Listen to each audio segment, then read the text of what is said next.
I feel very comfortable when I come to the campus because that's where I come from. That's my story right there. Kind of feel rejuvenated being with you. And while I feel rejuvenated, I also feel very jealous. Jealous to see young people. Because I remind the young people like you that you're the most powerful generation in the entire human history.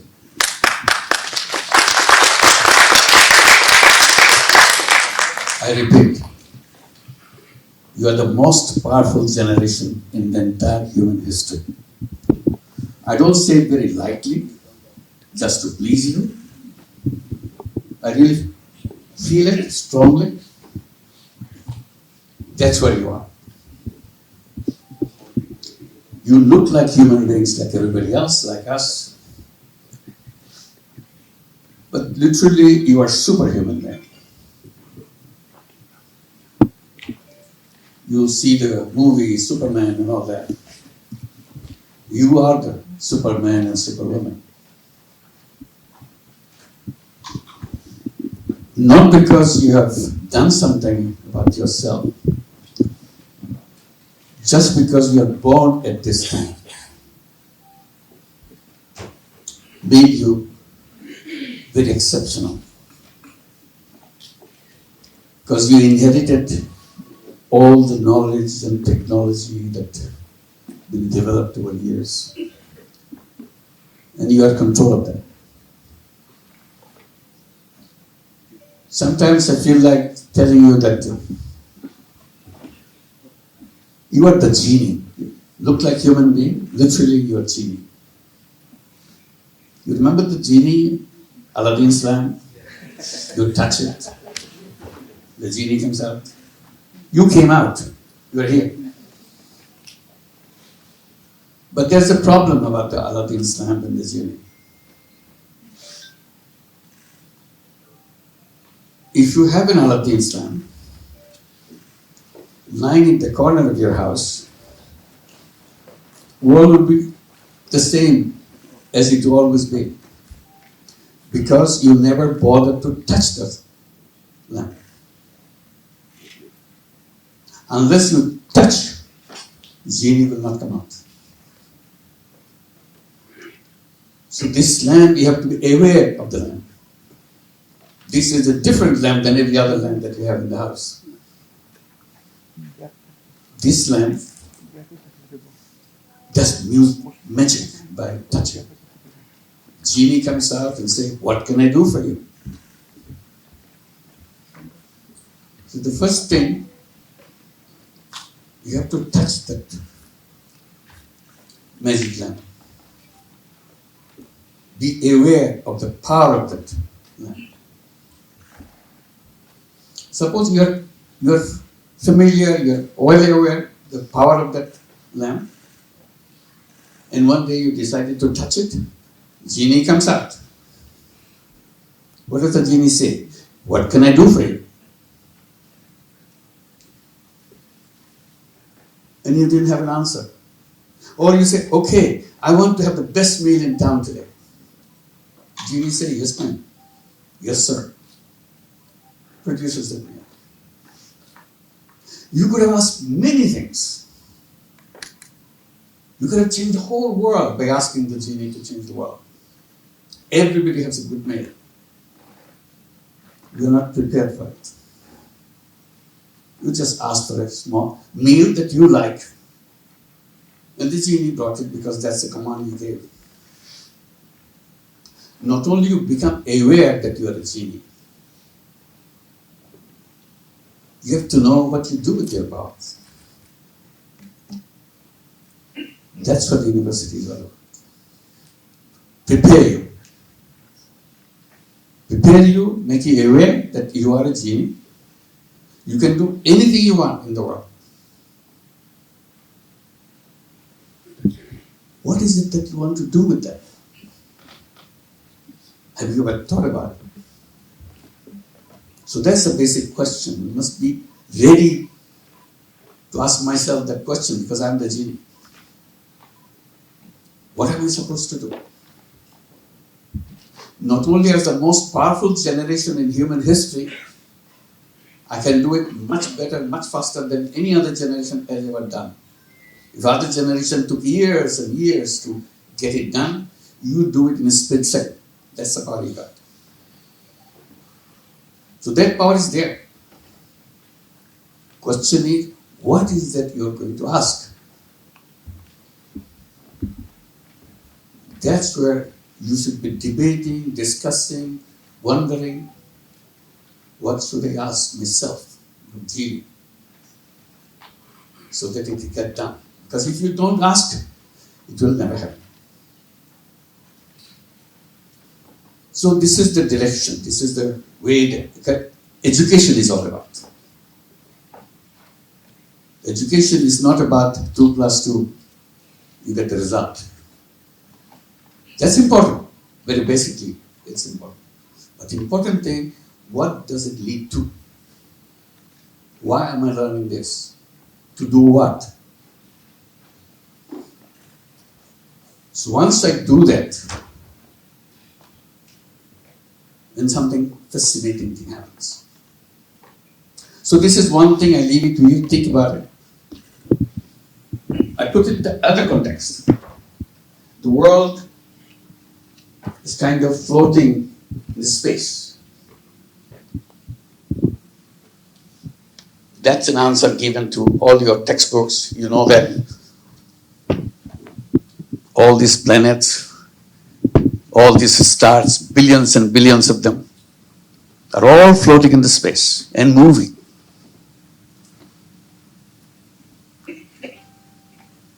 And this is, in a way, our planet is a tiny little spaceship compared to all the spaceships around us.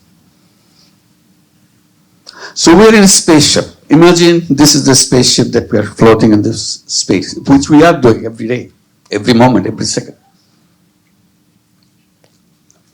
My question is, are we passengers in this spaceship? Or we are stewards in the spaceship, hostesses in the spaceship? We have a role to play in the spaceship. It's floating, irrespective of what you do. But since we are in this spaceship, for a while, next generation will come, will be gone. What is it we do in this spaceship? If we are passenger, we are waiting for our drinks, we are waiting for our meals, make us comfortable, and all that. If you're in economy class, we want to go to the business class. If you're in business class, we want to go to the first class. Just passenger mentality. But are we passengers? My point is, try to remind you again and again, we are not passengers. We are the pilots of the ship. The responsibility as pilot is different.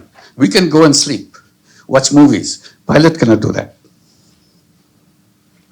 Pilot has to fly the spaceship, make sure everybody in the spaceship is safe. And we are going the right direction. Suppose you agree with me that we are all pilots in this spaceship. This is our turn. We became the pilots. Somebody else will come, the next generation come, they will take over from us. If we are pilots, do we know where we're going? That would be terrible if the pilots don't know where we're going. At what speed we'll go, how do we avoid dangers along the way, how to make sure we get to the destination in the best possible way.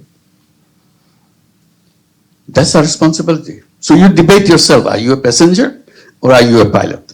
If you're a pilot, these are the responsibilities. If you're a passenger, relax. Or try to get from economy class to the business class. If we are pilots, we have to have a Flight plan. Do we have a flight plan? That's what the university is all about. Helping you prepare your flight plan, not the university's flight plan. Professors can only help you, make you aware that there is something called flight plan. But they cannot prepare it for you. You are unique. Not only are the powerful human beings, at the same time, each one of us are unique creation on this planet. There is no parallel. There's no copy of anybody in the entire history of human beings. If you are unique, if you believe in that, what that uniqueness brings to us in this spaceship, what do I contribute, what do I add as a unique person? If I don't, I'm wasting myself. So university's role is to make you aware. Please don't waste yourself. You can change the whole world. That's the uniqueness you got. But all you got busy, how to get a job. Once you get a job is done. See, we threw away all the thing nature has given to us. Not use it. We are genie, but behave like everyday human beings. Never felt like a genie. Never used the power of the genie. So university that I think of is when somebody shake you up. Wake up. You're a genie. Take the responsibility of your generation's mark on the spaceship, what you do. So if we are talking about destination, which is very important, unless we know the destination where we are going, we cannot decide anything in the flight plan. Flight plan is about reaching the destination. If you have a flight plan, or we prepare a flight plan because we know the destination. But if you don't know the destination, what happens? Do we give up? We don't. We imagine a destination. We don't know what's out there. Just because we don't know what's up there, we make conjectures. We imagine. This is the destination I'm going to go. If I first hit is a miss one, it's not the right one, I turn around, keep trying to get to the right destination. But I must have an image of what the right destination is. If I don't have the image of it in my mind, in my dream, I cannot do anything. So again, I bring another word, dream. It's very important. Because it's a dream which takes you a particular direction. You are not sure you are going there, but you have to have a dream. Imagination. So I see imagination is a huge power. People will tell you, be practical, be those. Yes, of course you be practical, but at the same time, be a dreamer. Dream is the key of the human beings. If you imagine, you set your direction in that direction. If you imagine, it will happen. If you don't imagine, it will never happen. That's the power of imagination. We do it all the time. We watch science fiction. Science fiction, in the beginning, science fiction was people are dreaming about going to the moon. That was a big dream of human being. It's always there. Can we get there? People laughed at them. How can you get to the moon? Crazy guy.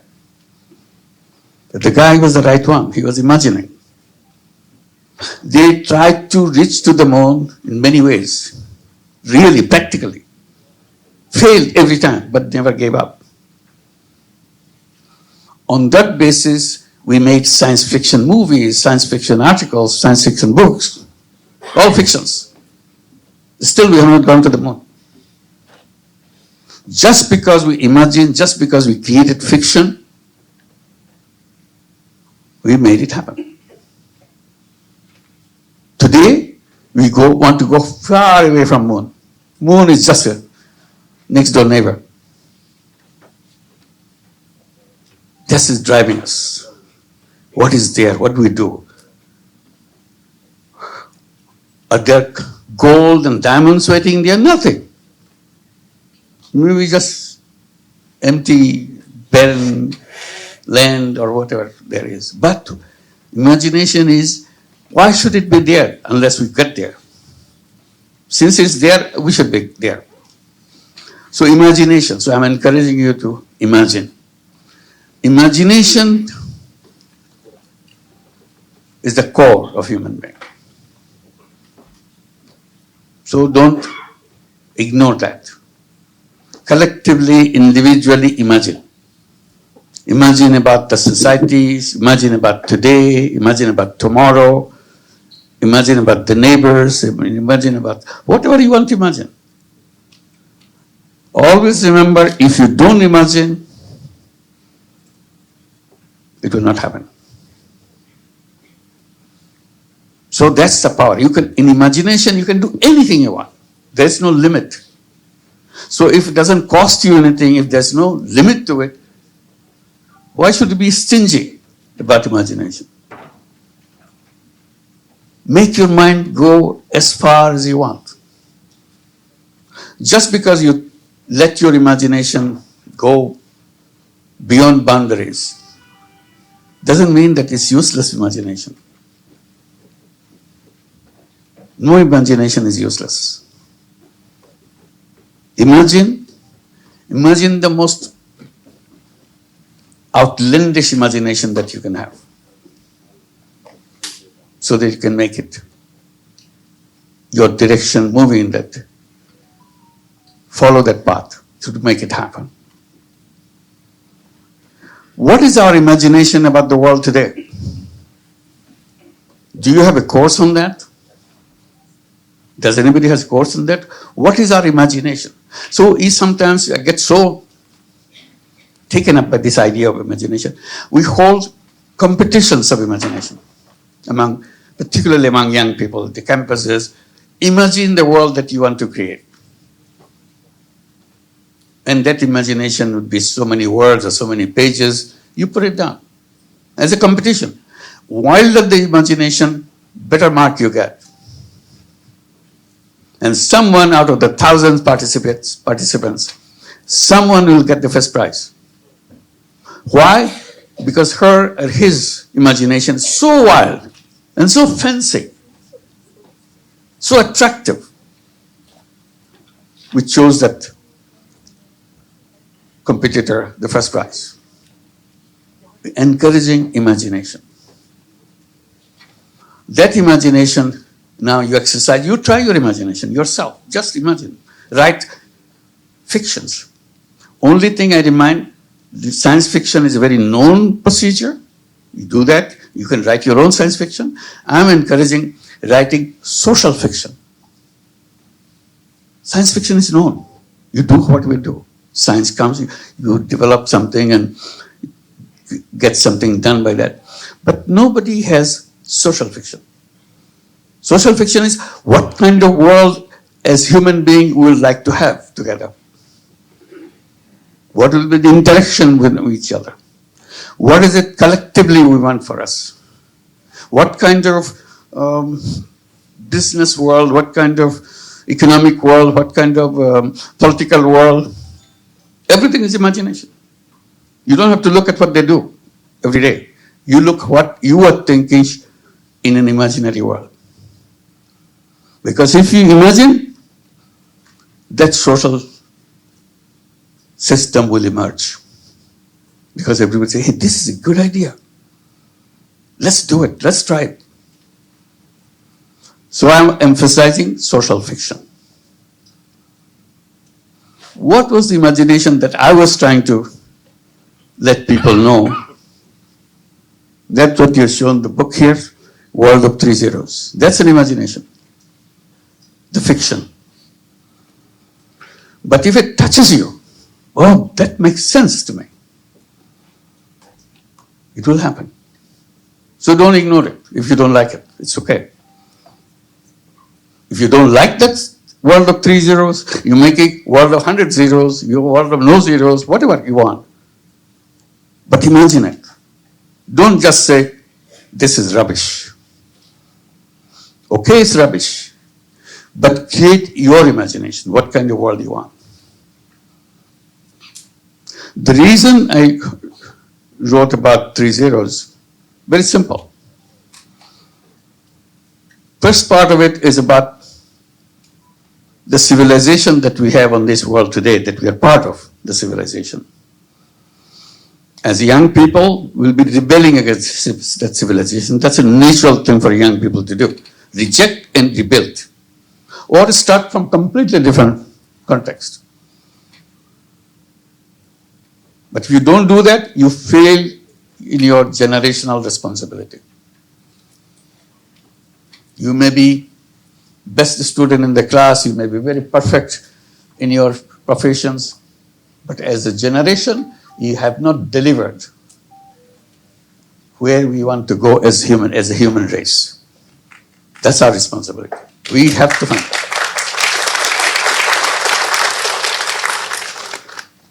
So I came to the conclusion in my first part of the story, the civilization that we are going through is a self-destructive civilization. We cannot protect ourselves from that civilization. This civilization will kill us completely. We know that, but we ignore it. Okay, today is fine. They are talking about something which probably will never happen. Just ignore, make us comfortable. They say the environment is going into the direction that will destroy this whole planet.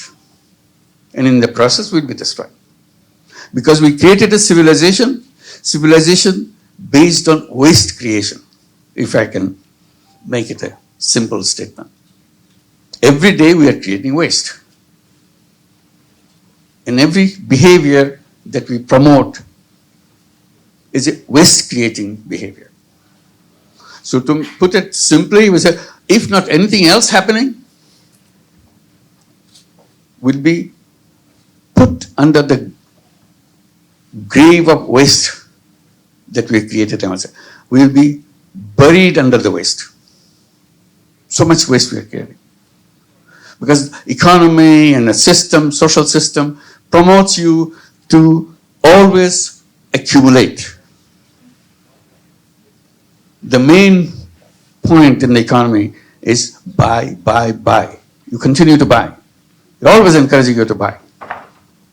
They never ask, what did you do with the one that you bought yesterday? They're pushing you. They're bombarding you. Buy, buy, buy. They create occasions so that you don't forget to buy more. We turn occasions as a kind of buying spree. Let it be Christmas, birthday, Eid holiday, or whatever. They jump in. Buy, buy, buy. This is the occasion to buy. They invent Father Days, Mother Days, Uncle Days, Auntie Days. Make you buy. Don't ask what you do with it. When you buy, you say, no, buy a pair. It's cheaper. See? Forcing you to buy more. Or buy on those days, we have a big discount. Always forcing you to buy. What you do after that, that's not their responsibility. The more we buy, the closer we get to the ultimate day. So they give us a lifestyle. Lifestyle built in to make waste all the time. Wearing the same dress again is a shameful thing. Why should you wear it? You wore it last time. Your friends saw you with that dress. You don't wear it anymore. So you have to buy another one because I'm going to meet the same friends. See? It got in your head. What do I do with the previous one? We don't know. Just throw it out. What happens? It takes up resources and then it is most of it indestructible. It doesn't get destroyed. Particularly items like on plastic and so on. So terrible. But keep on doing that. To sum up all I'm saying, we have created civilization which is self-destructive. It's taking us to the ultimate destruction. We destroy ourselves. So we had to invent, imagine again. It's not something you decree it tomorrow and the president of the country signs it, from today we do that. It's not about that. It's about lifestyle change, how we behave, how we do, what kind of thing. Wearing the same dress 50th time will be celebrated. We'll have celebration that I'm wearing this shirt for 50th time. It's not like that. I only use once. That's the thing to be applauded today. What should have been the other way? That I'm wearing it 50th time. This is the shirt my fathers used to wear. And I'm wearing, my son, my daughter is getting ready to grab it. That's the direction we should be going, not the other way around. So this is one, again, for you to decide which way you want to go. I'm just simplifying things. This civilization will be a victim of environmental disaster because we are not aware of it. We don't want to do it. We say, okay, nothing is happening. I don't see anything. These are just talks. This is not real. It is real. Just because it comes in a slow motion doesn't mean it doesn't exist. Simply you can just bypass, ignore. But it's coming, for sure. The second one, that the imagination of the world that I'm thinking, world of 3 zeros. What are the zeros for? First zero is zero net carbon emission. I don't want any carbon emission in my life. I don't want any carbon emission in the whole universe. So that we protect ourselves. This is a responsibility. Otherwise, we destroy ourselves. We talk about it, we write about it, but we carry on our life as if this doesn't apply to me. It's for somebody else. The second zero that I talk about, zero wealth concentration. You know all the wealth that we make globally? Every day we are creating new wealth. Have you ever asked, where does this wealth go? I know this has got big, he become a billionaire, he got multi-billionaire, he got millionaires, and we know that. But what does it mean to have become billionaires and billionaires and surplus? Simple thing. Wealth that we create goes only one direction. It doesn't go in all directions. It goes only one direction. It goes to the top. Few people in the world pick up all this wealth to themselves. And we get the big headlines, he's a billionaire, he's a super billionaire, and so on. This is not to be celebrated. This is something to feel sad about, angry about. What kind of economy have we built that wealth goes only in one direction? Wealth doesn't have any other direction. It has only one direction. It goes to the top. Because we created all the institutions around us, banks, policies, and all the things that you hear about in your economics book, all built to let the wealth go in one direction. We tried to do it a little bit differently, to make a little space so that wealth can go downwards. Wealth goes to the top, and not only top, it goes to the top men. You don't hear about multi-billionaires women. You hear about men. So that's the direction wealth goes. So what we tried to do in a tiny way in our own campus, trying to have little wealth go in the direction of the bottom people. That became known as microcredit and all that. But that's a minuscule, little segment, little piece of the huge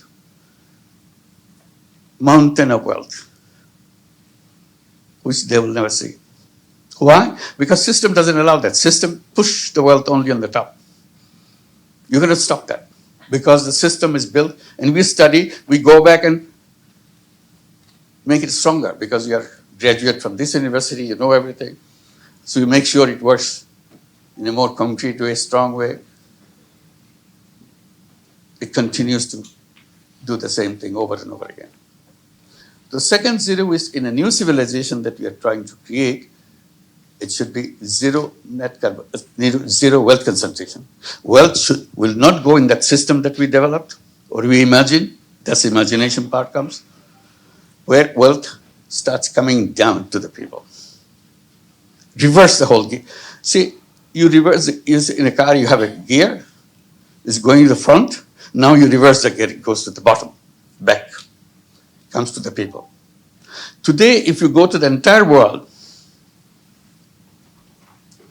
if I'm generous, I can say 10% of the people in the world, 10%, owns 90% of the wealth of the world. 10% owning 90%. And that's not a just system. Tomorrow, it will be 9% owning 95%. That's the direction. And soon, very soon, maybe your generation, maybe close to your generation, 99% of the wealth will be owned by 1% of people. That's the direction. You can't change it. So we want to put in a reverse gear. Say no wealth concentration. We want to build a civilization system. University is the place where design systems. So this is your responsibility, the super powerful generation that you are. And if you pay your attention, it will be done. It's not difficult then. Simply we don't pay attention to it. That's my grudge. That's the point I'm trying to bring it to you as young people. So reverse that gear, so that everything will work in a reverse way, so the wealth will not go upwards at all. It will always come downwards. So the wealth is shared by everybody equally. By the system, not government order, by not some theory, not by some, because it's automatic, it will do that in a way, it happens. And if you put into your mind into it, you are the genie, you'll create that. You don't have to wait for somebody in another university, big name university somewhere else. You don't have to. You are as good as anybody else anywhere in any university in the world. All you have to do, put your mind into it. It will happen. So zero net carbon emission, zero wealth concentration. This is a definition or a design or a kind of dream of a new civilization. Third zero that I'm talking about, zero unemployment. That comes in a very interesting way. I'm saying any employment is a wrong concept. Everybody will be very up in arms. What? Employment is the wrong concept?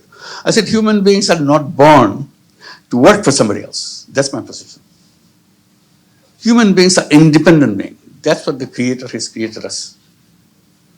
We are packed with all the knowledge, all the capabilities in the world to take care of ourselves and take care of everybody else in the world. Each one of us is equipped with that.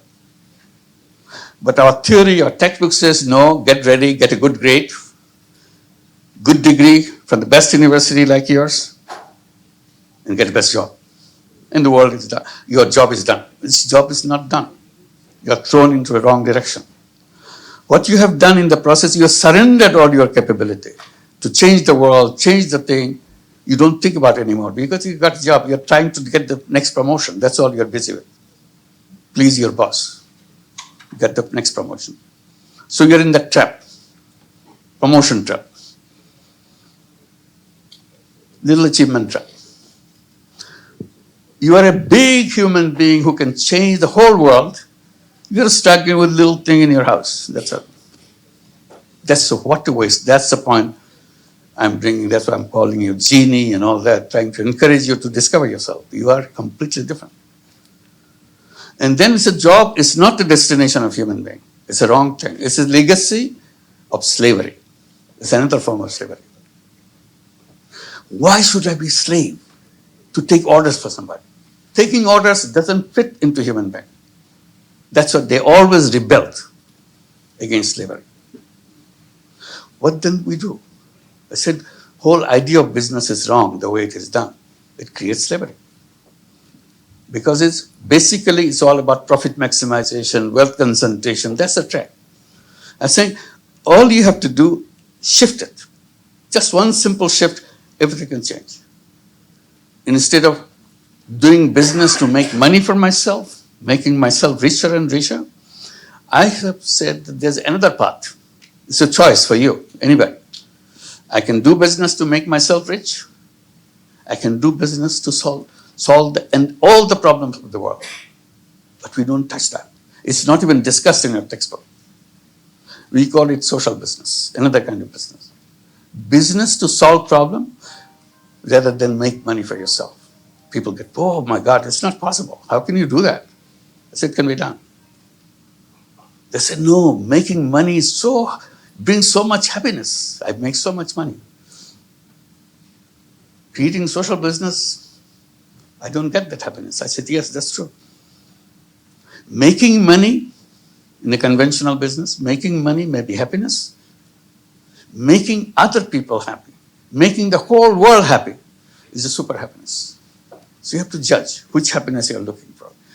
Petty happiness to make wealth, be rich, or a huge, huge happiness. My one idea has changed the world. Everyone has more than one idea to change the world. But you never take that path because it has no market value. Because the market, quote unquote, is created for profit. So we create a new concept. What is the purpose of my life? How do I feel that I have done my duty? I feel complete, that I have a responsibility I have taken care of. That's a system. So these are the 3 zeros that we are talking about, creating a world of 3 zeros. Last point I'll make on that and conclude. Fine with 3 zeros. Like it, not like it, it's up to you. But think about it. You don't have to take anything that I say. All I'm doing, you have the power to change the world. Use it your way. But don't waste it away. Life is very short. You're already crossed the border of youth. Then gradually you'll be moving into careers and so on and so forth. And trapped into many other things. But this is the time, fertile ground, to change the world. Come up with an idea, not by sword, change the world. Ideas will change. You created the idea and make the change. So this is where, on the 3 zeros, young people love it. When I talk about it, they want to know more about it. In the process, I came up with an idea that since they are interested to do that, I said, why don't you create 3-0 club? Simple idea. Get 5 young people together, young people meaning 12 years to 35 years. Boys, girls, whichever you want. Get yourself 5 people, 5 of your friends together, create a 3-0 club. What do you do in the 3-0 club? Each member of the club promises to himself or herself, I will not in my work, in my daily work, contribute anything in carbon emission. If I'm doing the creating carbon emission now, 7 days a week, in everything I do, there's a lot of carbon emissions involved. I will make sure to begin with, I'll reduce it to 6 days a week. 1 day will be carbon free for me. I'll not do anything which creates carbon emission. If I'm successful, I'll do it for 5 days a week. 2 days carbon free. If I'm successful, 3 days a week, 2 days a week, 1 day a week, and no carbon emission for me. So I'm carbon free all of the time. This is the commitment I make. And it may take time, I can do it faster. It's up to me. It's my decision. I'll not do anything which contributes to wealth concentration. It's possible. If I run business on a social business format, there is no wealth concentration because I don't make any profit for myself. My business is to solve the problem of the people. And that has no involvement with wealth concentration. So I will not contribute to wealth concentration. I will not contribute to employment because I'll be an entrepreneur. All human beings are entrepreneurs, not job seekers. That's a kind of flip side. So once I become free from carbon emission, wealth concentration, and I become a 3-0 person. Entire 8 billion people are doing otherwise, but I make myself 3-0 person. I don't contribute to that. I'm free from that contribution. I'm not the cause of any of these problems. And if 5 of them do that, so 5 of the young people together decided we are free, we are all 3-0 persons. So luckily now thousands and thousands of young people signing up, going to their website and registered themselves at 3-0 clubs. Now about 45 countries have thousands of 3-0 clubs. We are not doing anything, simply tell them that we let us know, get your address so that you can talk to each other. So that could be just an initiative by yourself. It doesn't wait for anybody's permission or anything. But in the process, if it catches up, we can create the 3-0 worlds. It's not a simple imagination which can be translated in the beginning in a small way, but it can pick up the speed. Really create the 3-0 world. And if you have a 3-0 world, we have created a new civilization. That's the only way we can survive. Otherwise, we don't survive. Sorry to give you a kind of bad feeling about the world, but we have to be aware about where we are, and we have the power to change it. That's my emphasis point, that we are one single individual, one of you right here, can change the world forever. That's the power we have. Thank you.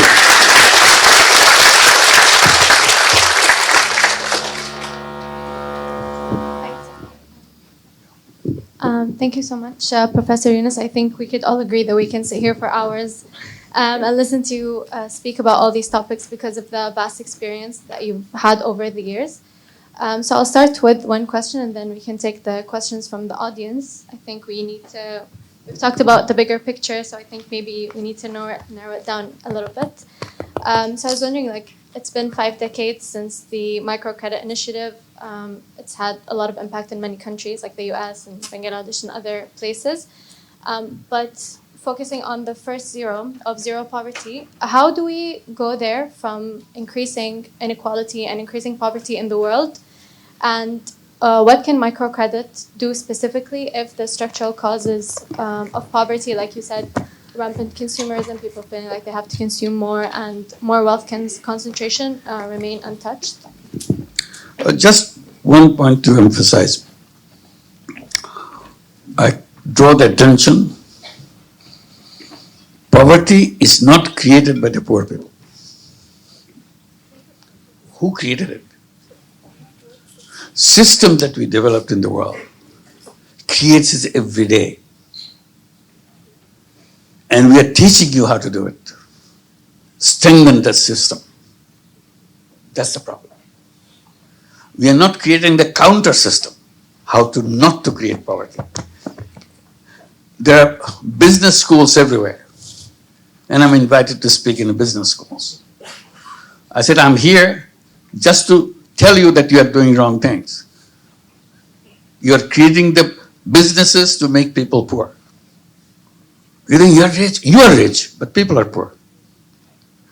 They say, what do we do? I said, why don't you? I'm not stopping you because people need it. They register you, they pay you, you teach them. All I'm saying, you are teaching every student how to make more money for their company. They will be working with those companies. And your job is to make sure they get lots of money and very successful and get gloat with your success. That's your business. I think it's wrong, but I cannot stop.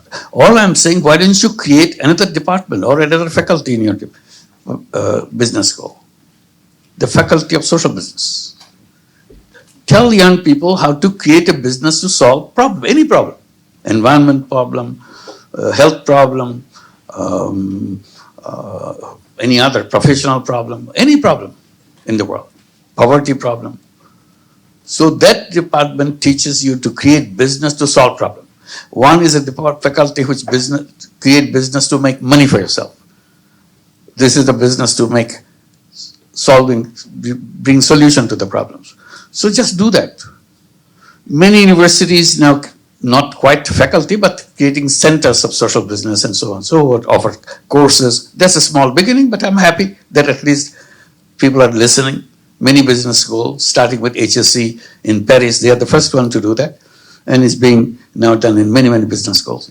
And many universities are doing that, creating social business centers to discuss this, whether it makes sense. It's up to you to decide. Just because somebody said it doesn't mean that it's all truth, nothing but the truth. You debate, discuss, what is the alternative? I go back to my spaceship thing. We have to find a flight path. We have to design a flight path.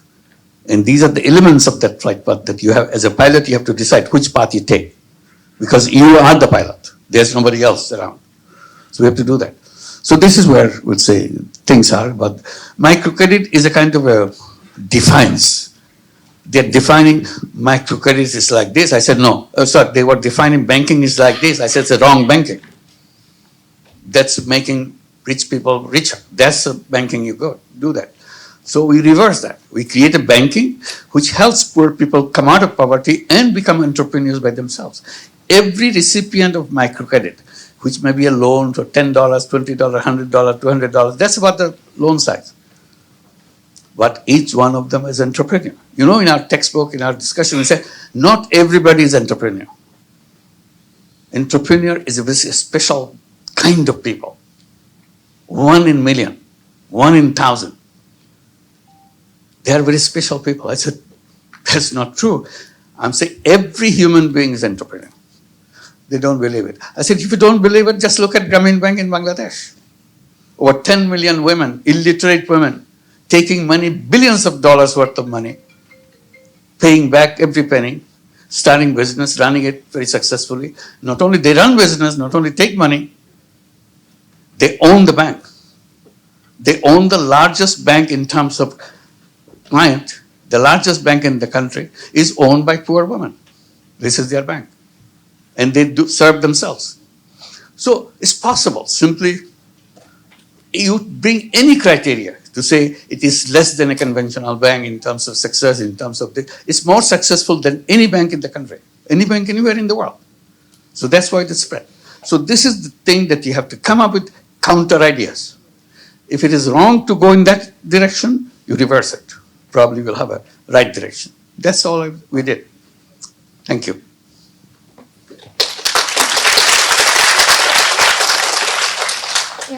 So the idea is focusing on defiance and going against what the bankers are saying. We do the opposite. What the bankers are saying, we do the opposite, essentially. So due to the time constraints, unfortunately, we only have time for one question. If anyone has a question, they'd like to raise your hands. We'd like to give the current generation, the smartest generation, a chance to ask a question from the younger audience. Yes. I'm Manha Afra, a high school student. You're the founder of Grameen Bank, Grameen Mobile, and many other successful endeavors. I've come to know that you plan to establish a Grameen University. What is your vision regarding this university, and how will you achieve a 3.0 world through it? Well, thank you. We just began with this university. We keep saying that it will be a social business university.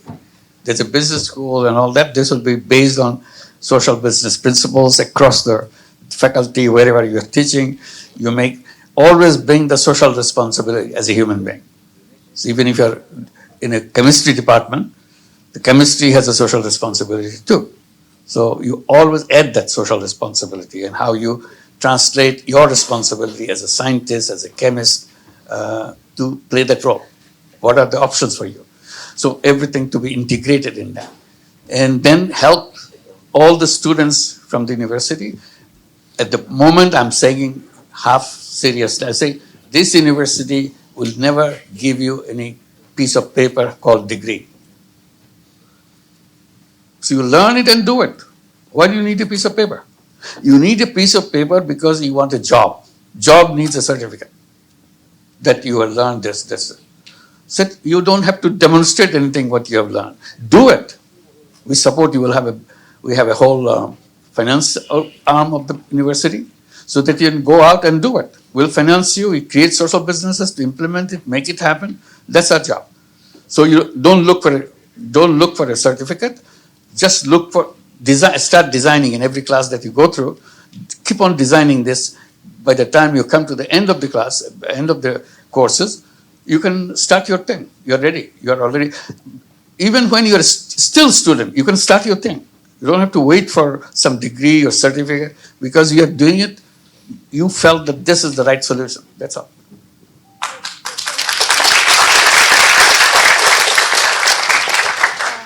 So we will close the session here for today. Hopefully, we'll be able to have you on. Sorry, we have no time. We have no time. I'm sorry. We're unfortunately out of time, but hopefully we'll be able to welcome you back on better occasions. Look forward when, to it. Thank you. Thank Thank you. you.